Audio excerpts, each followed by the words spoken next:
ઘર હતું, એમાં મંગોબા હતા ને એ ગાર્ડનમાં જઈને પેલું ફ્રૂટ્સ બધું લઈને આવતા, કાકડી પેડો એ બધું લઈને આવતા બજારમાં. કોફ્લાવર, ઇનિયન્સ બધા શાક લઈને આવતા, બધા ફ્લેવર્સના, મેંગો એ બધા ફ્લેવર્સના શાક લઈને આવતા. શાક લાવતે છે ને ઘરે આવી ગયા, શાક ધોઈને ચોકડીમાં ધોઈને કચરો વાળીને એ જે છે ને જે પેલા શાક હતા ને લાયેલા એ છે ધોઈને જ સુકાવા મૂક્યા. અને એ છે ને પેલા મંગુબા હતા ને જે સ્વર્ય એક રો હતો, પેલું ક્રો હતો ને એ પેલા મંગુબાને દેખી ગયો કે પેલું એકદમ મીઠું એવું સુકાવે છે, મને ખાવું છે. તો એ સીધો એના ઘરે ગયો અને કહી લીધું. મંગુબા જોઈ ગયા, હૂટ એવું કીધું ને તો કાગડોને એમ કીધું, મને બહુ ભૂખ લાગી છે, મારા પાસે ખાવાનું નહીં, તું એક રોટલી લઈ જા. હારું, તો કોડોને કીધું હારું. તો મંગુબા હતા ને પેલો ડબ્બો ખોલીને રોટલી આલી મોઢામાં પકડીને લઈ ગયો, પાછો લઈ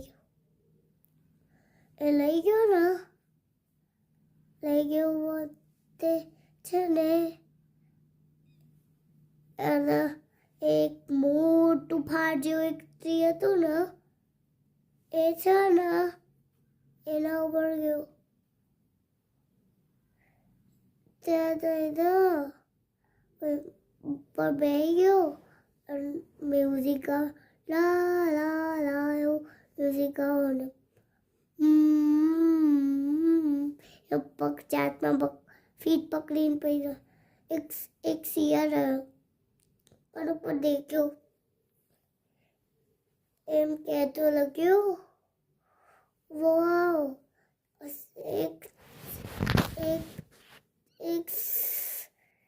રો હતો ને એ આ ચાટમાં રોટલી પકડી ખાય છે, મારે ખાવું છે એમ શિયાળ કહેતો હતો ને. શિયાળે એમ કીધું, ક્રો તું મને રોટલી આખી આપીશ? તો ક્રોને કીધું ના, હું નહીં આપું. તો એક પેલો શિયાળ હતો ને એને એક આઈડિયા કરી. તો શિયાળને છે ને વળતી કીધું, ક્રો તું મને વસ્ત્ર ગાય છે, તું છે ને ગાઈશ તો છે ને ક્રો તો ગાવા માંડ્યો, લા લા લા એમ ગાવા માંડ્યો. તો એની રોટલી સીધી નીચે અને શિયાળના મોઢામાં. અને છે ને શિયાળ નીચે તો પેલો ક્રો જોઈ રહ્યો હતો અને શિયાળ તો જોઈ રહ્યો હતો. શિયાળ ભાગી ગયો હતો અને છે ને બિચારો ક્રોને કશું ના મળ્યું અને છે ને બિચારો રોતો ફિનિશ.